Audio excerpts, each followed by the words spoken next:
Welcome to the channel, everybody. My name is Michael, and today we'll be discussing the Pathfinder tool in Adobe Illustrator 2020. I will have a link in the description below with the file if you want to follow along. I will also have a link to my Twitch channel, that is twitch.tv/MikeyB_. And without further ado, let's get into it. All right, here we are. The first Pathfinder tool is going to be Unite, and with Unite, you can combine any shapes that overlap each other. So what we're going to go ahead and do here is rotate this 45. We're going to make a nice little M shape here.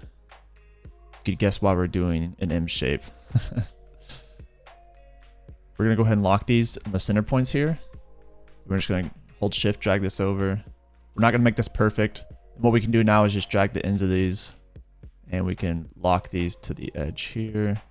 Same with this.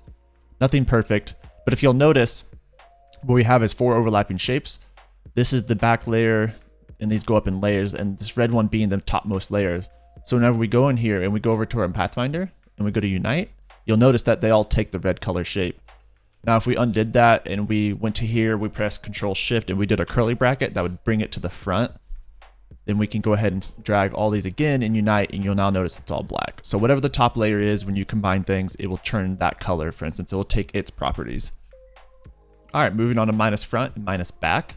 We'll go ahead and cover what it is to do minus front first. So we'll go ahead and be holding shift while we move these over and rotating these. Using our smart guides, Control U if you don't have it on, to send those out. We'll go ahead and highlight all of these, and we're gonna go ahead and do minus front. So what's happening is the back layer remains, but the top layers that overlap, that gets subtracted from the front. So if we undo that, you'll notice that the red circle is now the back layer, and these two are all the layers in front of that very back layer will get deleted. So minus front again, deletes it. Now if we do the same thing as we did above for minus front, for minus back, we're gonna hold shift down, rotate this, holding shift again with our smart guides into the center. We're gonna highlight all of these, and now we're gonna go to the back here. So minus back is actually down here. It's not a tool that's used near as much as minus front. So we minus back. What actually does is the opposite. So before only one layer remains, the rest subtract from it. Now what's happening is minus back, it's minusing every back layer and only keeping the front layer. So anything that is overlapping this very front layer, so the only thing that should be remaining is these little sections on the end, as you noticed. That's minus back. All right, moving on to intersect. We'll go ahead and drag these to the center, holding shift while dragging these. And then if you notice, we have 2 triangles that are intersecting each other, and the only spots that are going to remain is the spots that are intersecting. So we have this, if you notice this shape, this is the easier way to see it. You can see there's like a little hexagonal shape. So when we highlight this and we now go over to intersect, you notice that we have a hexagon, and it also keeps that red color because that's the topmost layer. So if we brought this to the front and we now did intersect, it will now be black instead. Now moving on to exclude, we're going to drag these to the center, holding shift again and using our smart guides. We're going to highlight these, and if you notice, we have this little hexagon in the center. So instead of like intersect, where it only does the intersecting shapes, this is gonna exclude the intersecting shapes. So we'll go over here to the right, exclude, and now we excluded that shape, and again, the topmost layer, it took all of its properties and everything turned black. Getting down to page 5 now of 9, we're going to go ahead and do divide. So we're going to drag these over, intersect these. So now we have these 2 intersecting paths. If we highlight these, you'll see this kind of pattern that's going on. So what's going to happen in divide, it's going to divide all these into their own shape. So this will be one big shape, and all these little pieces will be their own shapes. So we'll go down here. Now this is a Pathfinder mode, divide.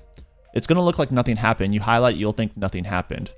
But if you actually highlight this, you can do Control Shift G, and that will unlock it, or you can right click and ungroup. And so now if you notice, we have different objects. These are all going to be separate objects. All right, now I'll show you what trim is. So trim, we'll go ahead and go in here and send these up. It doesn't have to be perfect. And what's going to happen is now the top layer will trim everything that was on the bottom layer. So anything that the top layer is overlapping on the bottom layer, it will trim that. Going over here to trim, it looks like nothing happened again, but when we ungroup this, you'll notice that the top layer is still the same, but everything below it got trimmed out where the top layer was overlapping it. So all this overlapping was deleted from the bottom layer. And then it gave us these individual shapes that can be moved independently.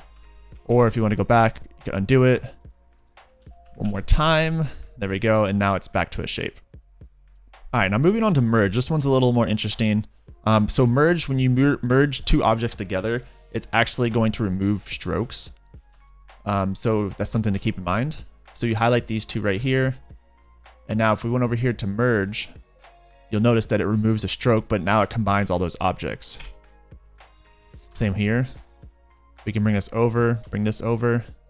These both have the same equal strokes, but when I merge these, it still removes the stroke. So that's something to keep in mind. All right, this is the last one, outline. Going through here. In this situation, it's exactly what it says it is. I'm gonna go over here and go to outline, and it's gonna outline your shape. Not a lot of cases that you might use this, but it could come in handy for certain situations. Maybe you need to just simply outline something, so we can ungroup this as well. And what happens is it actually makes these all into separate paths. All right, that's it, guys. Thanks for watching. If you have a question, leave it in a comment below. You can also come to me live at twitch.tv/MikeyB_ if you want to ask me any question live, and I'll answer it for you. So again, thanks for stopping by, and I'll see you in the next one.